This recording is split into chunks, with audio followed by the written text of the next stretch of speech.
हाँ, मैं भी एक लड़की हूँ और समझ सकती हूँ कि जो उस लड़की के साथ हुआ और उसके होने के बाद भी किसी भी प्रकार की कोई भी कार्रवाई नहीं की जा रही किसी के भी द्वारा।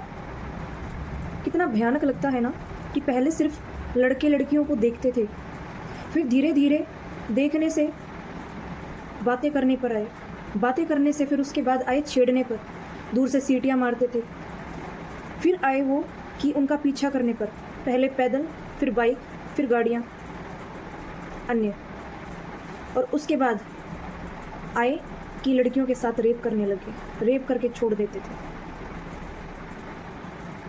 फिर धीरे धीरे आए कि रेप करके फेंकने लग गए, धीरे धीरे आए कि रेप करके मारने लग गए,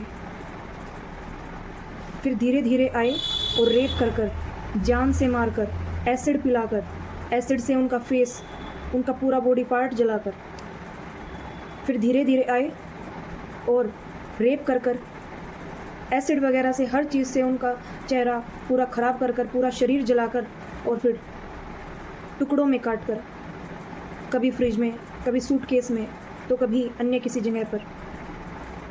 फिर आए कि धीरे धीरे रेप कर कर, बलात्कार कर कर, और कहीं जानवरों को खिला दिया, जंगली कुत्तों को खिला दिया, फिर आए इस पर। तो ये एक पूरा ट्रांजिशन है, पूरा जर्नी है इन बलात्कारियों का, जो भी इन्होंने आज तक वुमेन्स को ट्रॉमेटाइज्ड किया है, जो एक माइंड सेट किया है अपना, एक जो जर्नी पूरी इन्होंने कहाँ देखने से और मारने तक, काटने तक, खिलाने तक, जलाने तक, कुछ भी नहीं छोड़ा।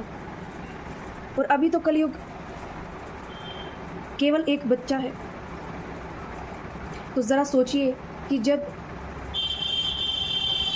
आने वाले साल कलयुग के कैसे होंगे, जो आने वाले चरण हैं, जैसे जैसे एक एक चरण बढ़ता जाएगा, तो आने वाले समय में क्या होगा, क्या आप सोच सकते हैं?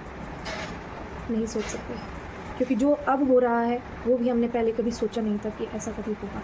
आज के समय में इतना बुरा हाल है कि लड़कियां बाहर जा ही नहीं सकती, बड़ी हों, छोटी हों, वृद्ध हों, किसी भी स्टेज पर हो फीमेल, वो आज घर से बाहर नहीं निकल सकती सुरक्षित। निकल गई है तो ये नहीं पता कि सुरक्षित वापस घर आ पाएगी या नहीं। हाथ जोड़कर सभी बहनों और भाइयों से निवेदन है कि कृपया इसे शेयर करें और अपने घर में अपनी बहनों को नहीं, अपने बेटों को, अपने लड़कों को, अपने भाइयों को, ठीक है, और आप खुद भी, जो भी हैं, आप माता हैं, पिता हैं, भाई हैं, बहन हैं, चाचा हैं, ताऊ हैं, दादा हैं, पुरुष हैं, तो कृपया ध्यान से सुनिए। ज़रूरत आप लोगों को ठीक होने की है, लेकिन हम हमेशा क्या करते हैं, हम हमेशा फीमेल्स को ठीक करते हैं कि लड़कियों को हमेशा सही चलना चाहिए। लड़कियों को ये सिखाया जाता है कि सीधे आना, सीधे जाना। कभी अपने लड़कों को सिखाया है? कभी अपने आदमी को बोला है?